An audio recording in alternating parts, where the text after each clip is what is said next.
Welcome to Storytelling.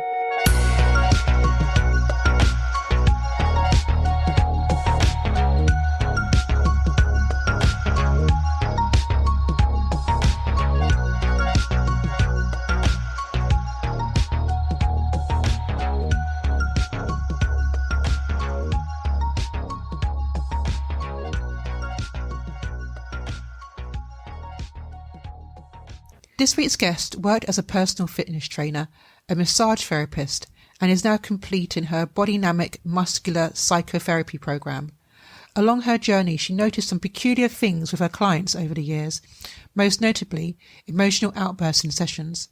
She also took a special interest in people's posture and body language. She specialises in decoding the body, learning how to navigate how it communicates, and emotional intelligence. Please welcome Ashley Valliere. Hello, Ashley, and welcome to the podcast. Oh, thank you so much for having me. Ashley, how do emotions affect our body? First, we have to talk about what emotions are, and they are chemical reactions in the body. They can be brought on by feelings. They can be brought on by events, environments, like kind of where we are. Feelings are kind of stories that we make up in our head to explain the emotion that we're feeling. So to try and understand why we're feeling a certain way, we make up stories for it. And the stories are based on previous events, whether they're conscious or unconscious, we kind of go through them. And so that's the super Coles notes of emotions. And we have 7 main emotions we experience that are universal.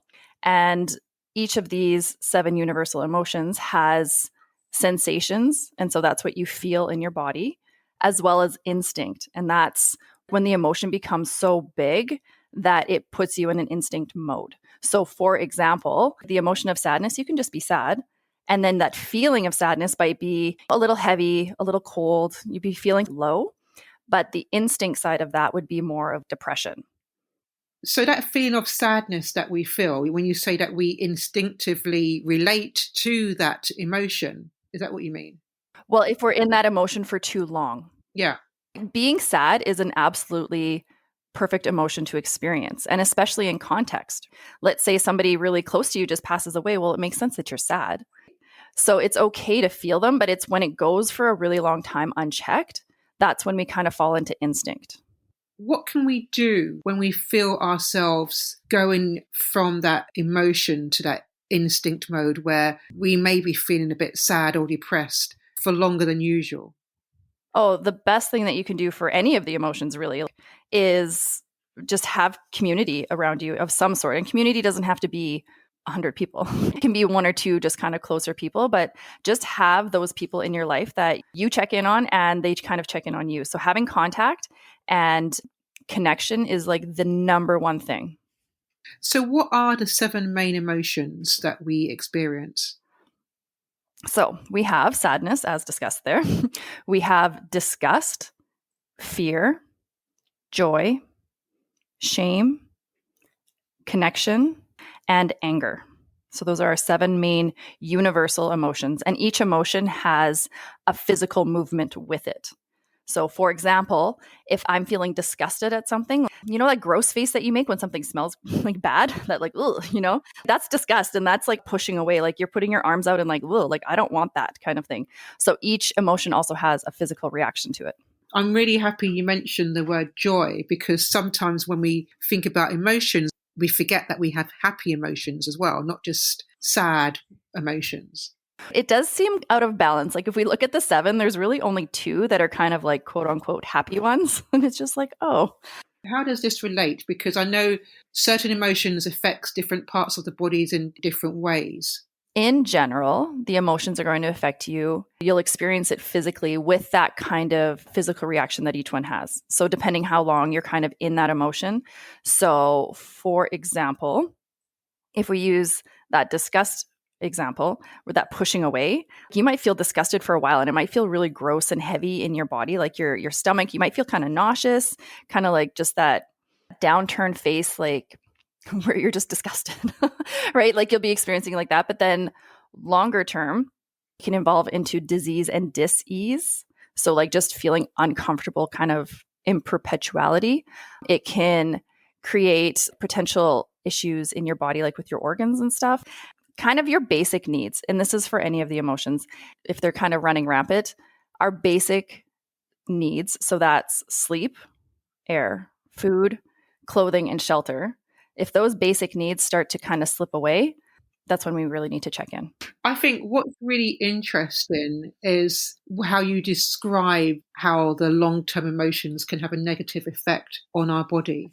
And that's something that a lot of people do not relate those emotions to. Mm-hmm. And when you mentioned just now that disgust can turn into various toxins in the body, how can we relate some of our illnesses? Can I call it illnesses? Well, that's why I say like dis-ease, like D-I-S and then a dash ease. So like that discomfort, dis-ease, you're not feeling quite right. So when do we know? Oh, that is the million-dollar question. Because like a lot of times it's so insidious how this can kind of creep up and take a long time to really settle in. And it can be from so long ago that it just feels normal to feel that way. So you might not even be aware that you're not feeling well.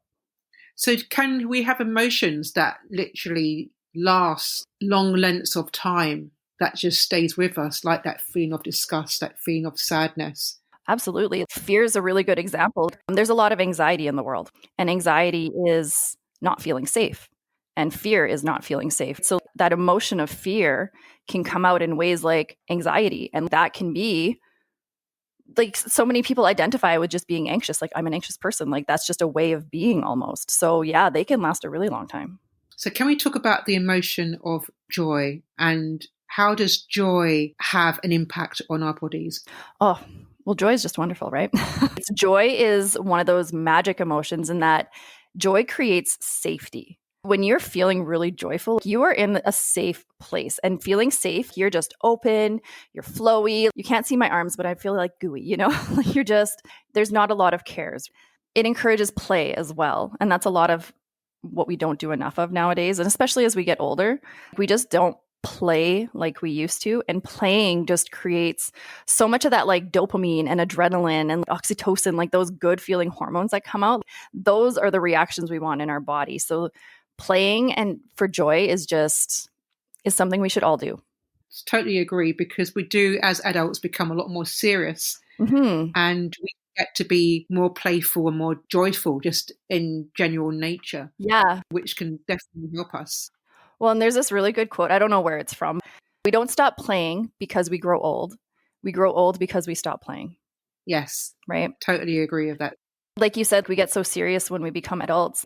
Being just curious and holding on to that childlike curiosity about things, that is so cathartic to the whole system, because then it takes something that could be potentially a bigger deal. But like when you come at it with like curiosity, like, oh, I wonder about this and why is it like that and what's going on, instead of like, oh my God, this is happening again and what's going on.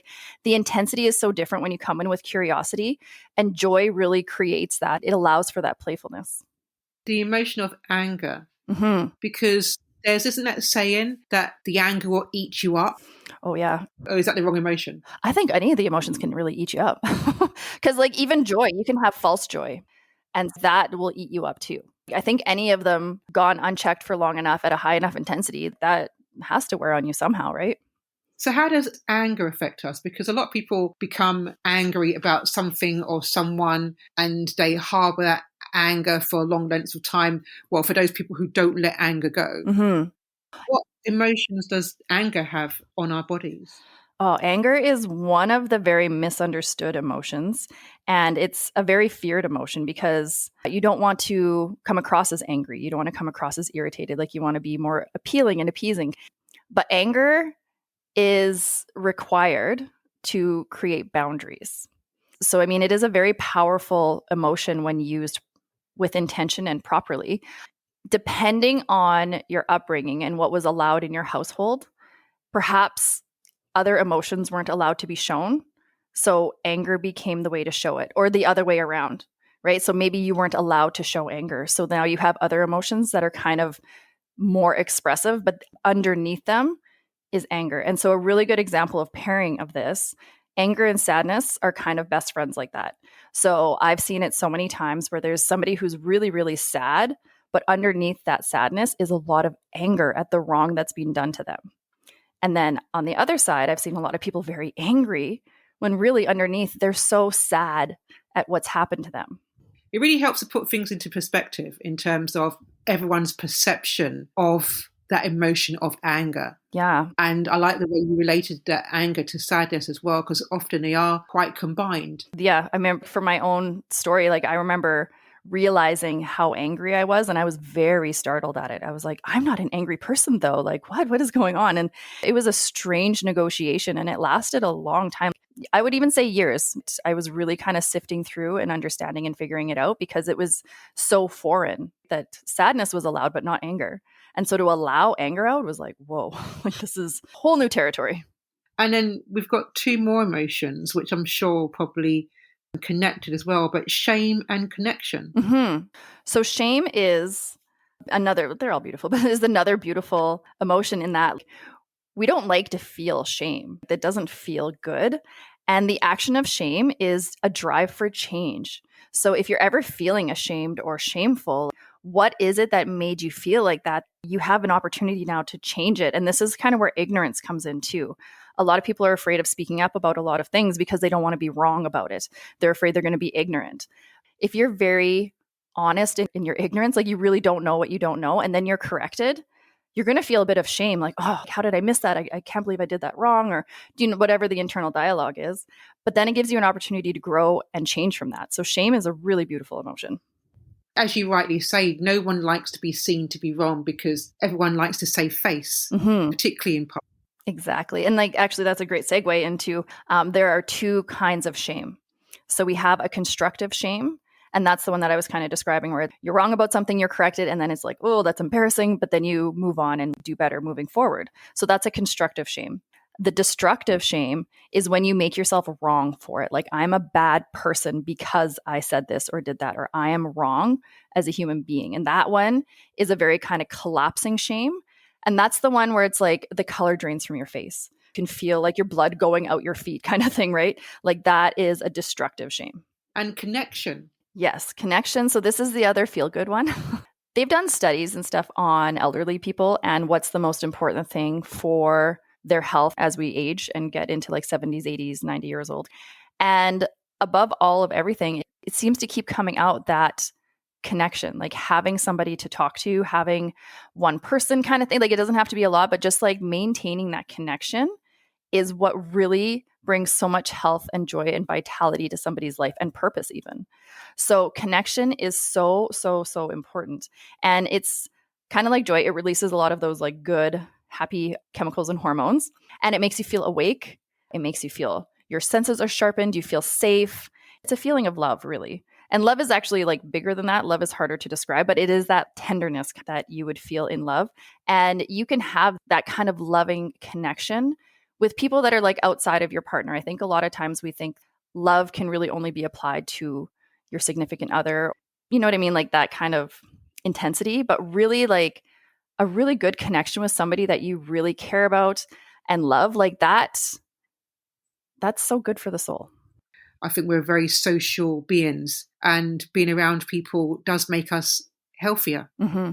And that's why, like, if you're in, let's say you're in one of the other emotions, like let's use the sadness one, for example, reaching out to somebody and just having that connection, like you don't have to say or do anything or fix anything, like nothing like that. Like sometimes just having that person in the room with you is so cathartic. Having that person on the phone, even though you're not talking, is so cathartic. Like just having that connection is so healing. So Ashley, what prompted you to study the emotions within the body? I honestly had, if you would have told 10 years ago me that this is what I'd be talking about, I wouldn't believe you. It came on very accidentally. I was a personal trainer for about 12 years. And I noticed early on that my clients would have kind of emotional outbursts in the middle of a session. So they would either get really angry or super frustrated or really sad, like just big emotions out of nowhere. And I was just like, whoa, what is going on here? We're doing shoulder press or we're doing squats. Why are you crying? It was really kind of strange. So the first couple of times, I didn't think much of it, but it happened enough that I was like, okay, there's something else going on here. And so down the rabbit hole I went. And for the better part of a decade, I just was looking because I was like, there is something more happening here that's hard to quantify. We can't really touch it. It's not tangible, but it's there and it's having a literal physical effect on the body. And so I studied a lot of things in my 10 years, just trying to find what it was I was looking for. And ultimately, I found Bodynamic, which is a muscular psychotherapy from Copenhagen, actually. And they nailed it for me. So that's where I knew, I was like, okay, this is what I've been looking for. This makes a lot of sense. And that's kind of, that's the Coles Notes of how I got here. But it was definitely not the plan, but it's the direction that I ended up going. How have you helped people turn that emotion around into something positive? Well, really, a lot of the time, just being aware of it is the first step, and it's the biggest step, because like I said earlier, a lot of times the way that we're feeling is just so normalized within ourselves, we don't realize that we're not feeling well or that we're not at a better capacity of what we could be. So just having that awareness is the best thing that's happened for a lot of my clients, actually, and for myself personally, because when you see it, that's when you can start to make change. That's when you can be like, oh, like I see that trigger now, or I see this behavior pattern that I'm doing. I see this, like you can start recognizing yourself outside of yourself. And that clarity, that gives you an opportunity to step back and be like, oh, do I want to continue this, or do I want to try something different? And so that has probably been the biggest and best thing for my clients, just to kind of get started. Ashley, I thank you for your time on this podcast. Thank you for having me. This has been a lot of fun. I love talking about this stuff. If you would like to leave any comments about this episode, then please visit the website debbiewilliamspodcast.com.